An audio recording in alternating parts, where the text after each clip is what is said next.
आपका स्वागत है। आज हमारे अध्ययन का 6वां दिन है। जैसे कि हम इस लेंट के समय में वचनों में से देख रहे हैं, हम ये देखेंगे कि यीशु की मृत्यु में क्या ऐसा अजीब हुआ था।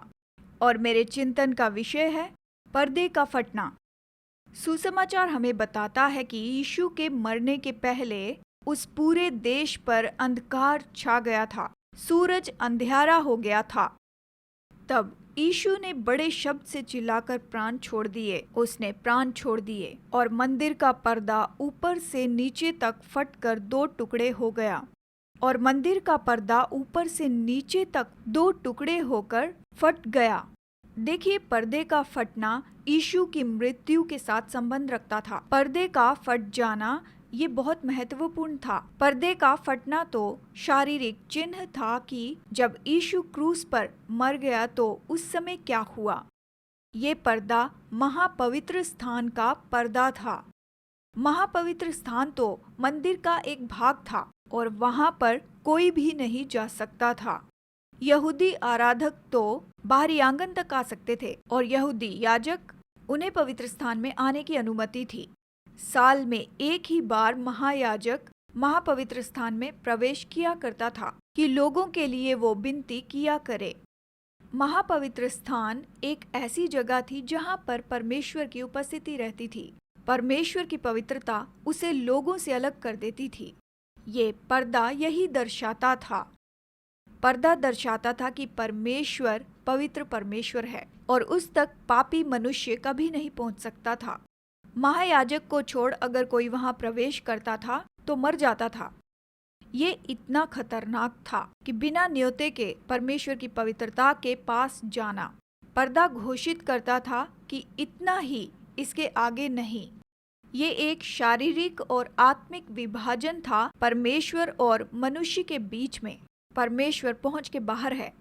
तो फिर ये ऐसी अजीब बात क्यों हुई? ये पर्दा क्यों फटा और इसका अर्थ क्या था? जब यीशु की क्रूस पर मृत्यु हुई तो वो पर्दा जो परमेश्वर और मनुष्य को अलग करता था वो फट गया। ऊपर से लेकर नीचे तक यीशु की मृत्यु ने उस विभाजन को दूर किया। यीशु ने परमेश्वर से हमारा मेल मिलाप कराया। यही तो इसका अर्थ है। क्रूस पर यीशु मसीह के बलिदान के कारण पहले मनुष्य परमेश्वर से दूर था और उस तक वो नहीं पहुंच सकता था, लेकिन अब वो परमेश्वर के पास आ सकता था। वो पर्दा, वो रुकावट, वो विभाजन हमेशा के लिए हटाया गया क्रूस के मृत्यु के कारण। वो तो फट गया मेरे और आपके कारण। उस अनुग्रह के सिंहासन के पास आ सकते हैं।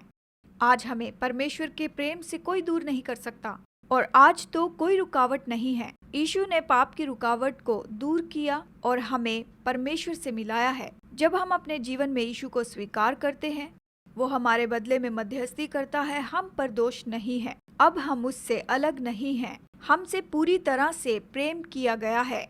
हम परमेश्वर के पास आ सकते हैं कहीं भी, किसी भी समय। और यही तो गुड फ्राइडे के बारे में अच्छी बात है। क्या आप आज क्रूस के काम पर भरोसा करते हैं? ये परमेश्वर के प्रेम को बड़े जोश के साथ घोषित करता है। आपके भूतकाल की गलतियां आपको प्रभु से दूर न रखें। आप अपने और परमेश्वर के बीच पर्दा न बनाएं। आपकी दोष भावनाओं के कारण, देखिए, आप अपनी दोष भावनाओं को वहां पर रुकावट न डालने दें जहां कोई भी रुकावट नहीं है। देखिए, यीशु ने क्या हटा दिया है। पर्दा फट गया है, द्वार खुल चुका है। अब आपको केवल इतना ही करना है कि आपको प्रभु की उपस्थिति में आना है। प्रभु आपको आशीष दे।